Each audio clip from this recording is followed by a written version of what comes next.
To show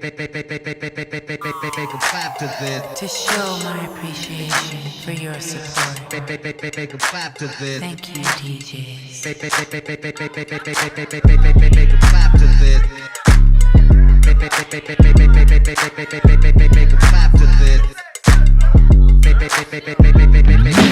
came in the door, dripped in balance. Yeah, I think we still have a really great opportunity and a great window to be successful and win a championship again. I think the talent that we have in this team, not only on the court but the coaching staff, all the way up to Brad, has been amazing. So, yeah, the opportunity to win is now, and I still want to be a part of that. What's up, y'all? Welcome back to the ZayMoolaSportsPodcast. I'm your host, Isaiah, and we had another big trade happen in the NBA as the Boston Celtics have traded Jrue Holiday to the Portland Trail Blazers in exchange for Anfernee Simons and 2 second-round picks. And so, y'all, this is the third huge trade that we've had happen in the NBA in the last week. Last Sunday, Desmond Bane got traded to the Magic. On Sunday, KD got traded to the Rockets. And then today, on Tuesday, Jrue Holiday got traded to the Portland Trail Blazers. So let's start with Jrue Holiday and what his loss means for the Celtics and what he'll bring to the Trail Blazers. And then we'll talk about Anfernee Simons. So without further ado, let's get straight into it. All right, y'all, we knew that no matter what happened with the Celtics this season, that after the season was over, they were going to have to make some very difficult decisions with their salary cap, because we knew that their team was going to get significantly more expensive than what it was this season. But that really became a reality once Jason Tatum tore his Achilles, because it really did not make sense to pay a huge luxury tax bill for a team that, although without Jason Tatum still has a chance to be good, they're not going to be championship contenders, y'all. And with Desmond Bane getting traded to the Orlando Magic, the Eastern Conference all of a sudden looks a little bit tougher than what it previously did. So it just didn't make sense for the Celtics to pay so much money to a team that had no shot of winning the championship.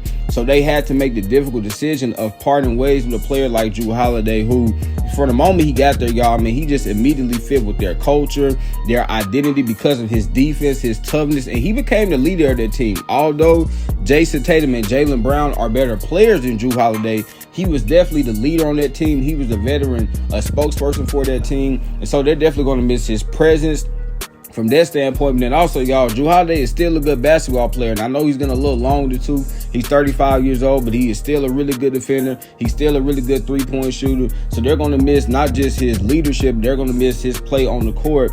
But they had to do this, y'all. I mean, Jrue Holiday still has 3 more years left on his deal. Remember, last year they gave him that huge 4-year, nearly $150 million contract extension, and a year later they've already traded him. But they had to do it because their team is going to get significantly more expensive, where it was going to get to the point they might have to even trade Derek White. And I know they really want to keep Derek White, but they had to make a choice. So they just decided to move on from Jrue Holiday.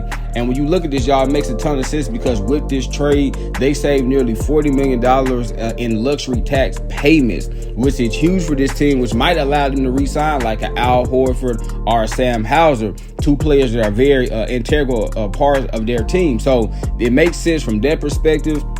And then also, y'all, this should allow them to keep Derek White, because we knew that they wanted to get rid of either Jrue Holiday or Derek White. Well, now they got rid of Jrue Holiday, they should be able to keep Derek White. Now, there might still be a chance that they trade Derek White if a team just gives them a trade package that they cannot turn down. But I think with them trading Jrue Holiday, this means that they're going to keep Derek White, y'all. And this is essentially going to be a gap year for the Celtics. Again, they're still going to be a solid team, because as of right now, they still have Jaylen Brown, you still have Derek White, you still have Kristaps Porzingis, right? You have Peyton Pritchard. So they're going to be a solid team, but they're not going to be a championship contender. So this is going to be a gap year for them. They're just going to wait for Jason Tatum to come back in 2026.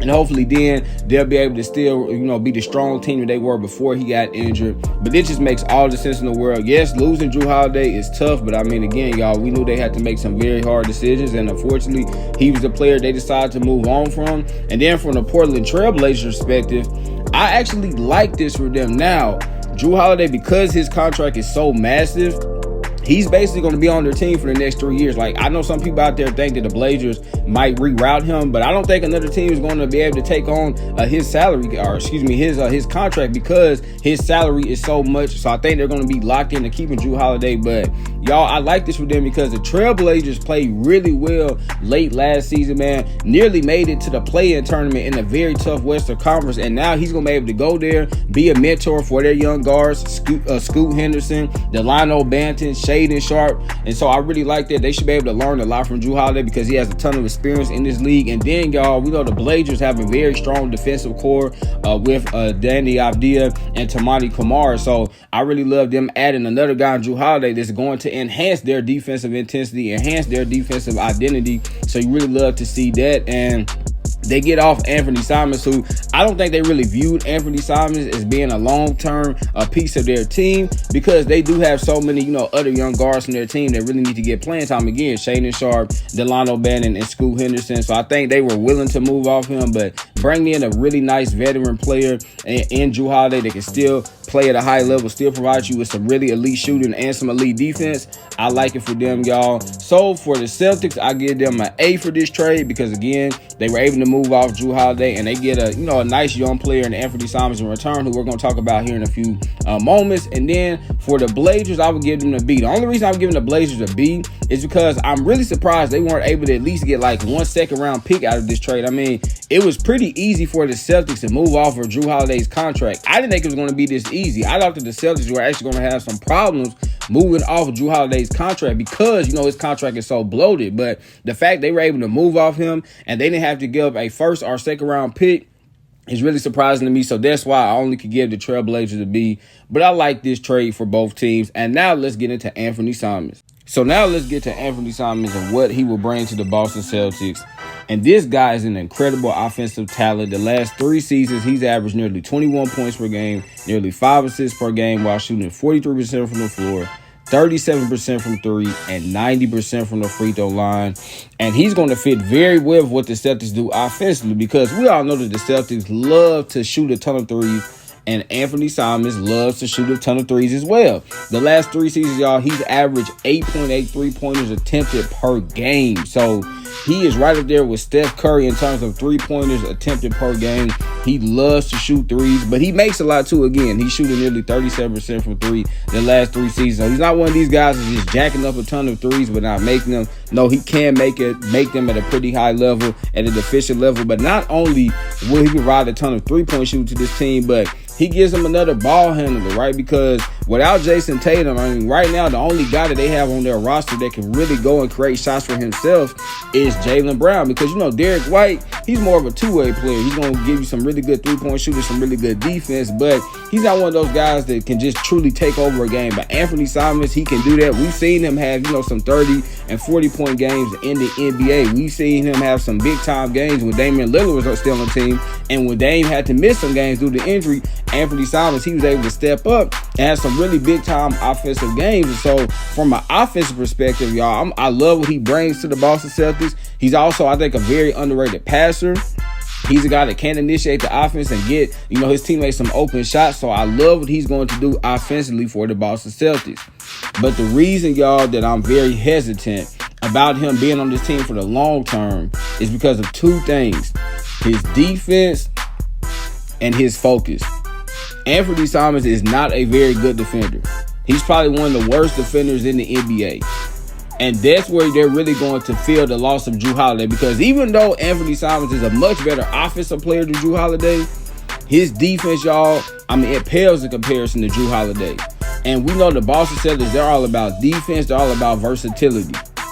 And they love guys that can, guard multiple positions. Well, Anfernee Simons, he can't even guard his position, y'all. He cannot guard point guards in the NBA. He just cannot do it. And I'm not trying to hate on him. I'm just calling a spade a spade. He is a poor defender. And it's going to be interesting to see if Joe Mazzulla can maybe get some ounce of defense out of him, right? Because if he's unable to do it, Anfernee Simons is probably going to be on the bench much more than what people might think. Because although he's going to perform extremely well offensively, I think his defense is going to be so poor that Joe Mazzulla could be forced to bench him. So it's going to be interesting to see how that plays out, y'all, because, again, Anfernee Simons is a very talented offensive player, but his defense is just not good. And going to a team like the Boston Celtics, whose identity is defense, it just makes you question, okay, can he be on this team for the long term? And then his focus, y'all, really concerns me as well, because there were times when he was with the Blazers that I didn't feel like he was always giving 110%. There were times I feel like he was just kind of, playing around on the court, not really being as focused as he should have been. Well, now he's coming to a team in the Boston Celtics that, although are going to be without Jason Tatum, they're still trying to be a very competitive team, right? I mean, just last season, y'all, they won the championship. So the Celtics are probably still going to try to at least make a playoff push and make things interesting in the Eastern Conference. Anfernee Simons, he's never been on a team that's had playoff aspirations before. I mean, he hasn't.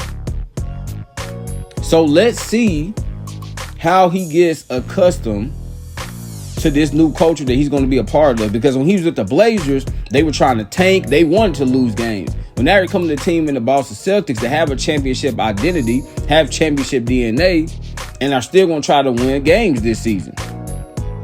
So I just think, y'all, that this is going to be a very interesting dynamic. I do think Anfernee Simons is going to have success, though, because he is a very talented offensive player. And with his play style fits what the Celtics do offensively. They shoot a ton of threes, and he shoots a ton of threes.